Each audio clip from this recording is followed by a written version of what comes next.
But this will be Liz Truss's first major policy initiative, as she insists the ban on fracking will be scrapped for Britain to become more energy self-dependent. The lifting of the ban is expected to take effect quite rapidly, which will allow companies to drill for shale gas by seeking planning permission.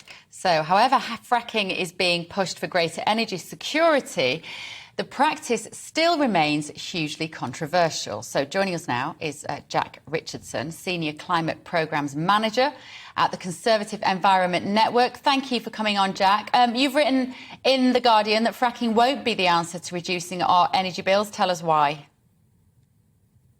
I'm not sure that was me who wrote in The Guardian, I'm afraid. But I can definitely agree that fracking won't lower our bills because gas is internationally traded. We rely on the European market. So basically, Russia controls the price, and that's why we're having to fork out £150 billion. And that's going to be going on to future generations.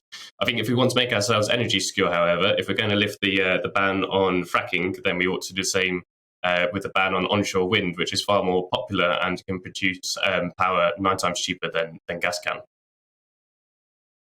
Normal complaints about fracking, Jack? Remind us, because it's pretty much slipped off the news agenda, fracking, because it was banned. We've stopped talking about it.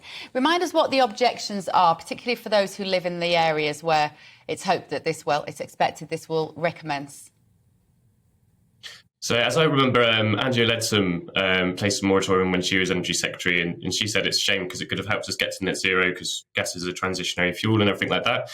But the people who live near fracking sites tend to be quite worried about the seismicity, so the little earthquakes that happen with fracking. And I think another reason is that small country lanes and you sort of have to take wastewater to and from fracking sites, and I think they get quite annoyed at that. So I think that was definitely the main reason that the moratorium was placed.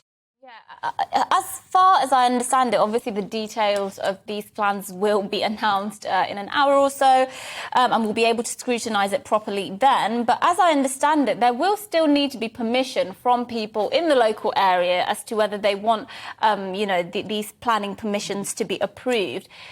What's to say that they just won't say, no, actually, we don't actually want this in our backyard, in which case we won't be able to open all these new fracking sites?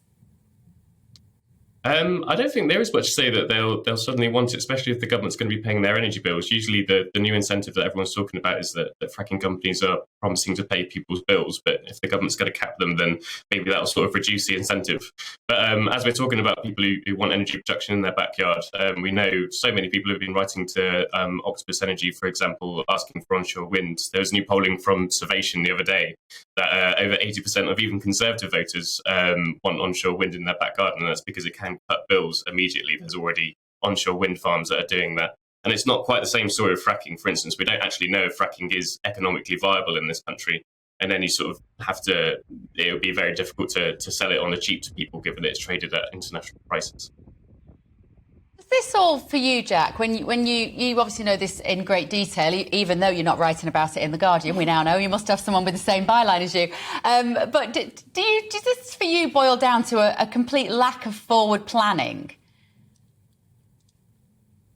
I'm not sure about that. I know that we've been doing very well since 2015 on scaling up renewables, and they've really saved our bacon. Well, not quite as much as we'd hoped in this energy crisis. We need to build far more, but we've only just got started really. But they are already suppressing bills. It's just that because we're so dependent on gas, that's why our energy costs are going up, and that's why the government is having to spend £150 billion.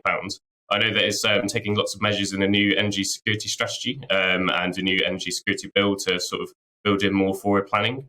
But I think the real key here is just to lift the ban on onshore wind and let renewables compete and let the market really drive forward investment into our new energy system.